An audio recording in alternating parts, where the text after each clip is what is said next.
How to check the real battery health in iPhone. First up, open up the Safari and then in the search box type up power util shortcut iPhone.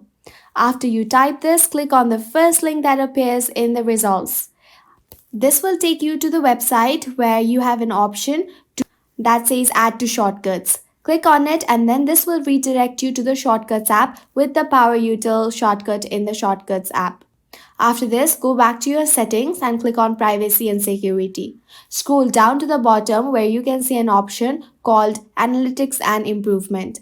Click on analytics data, but before that, make sure that the toggle button beside share iPhone analytics is turned on.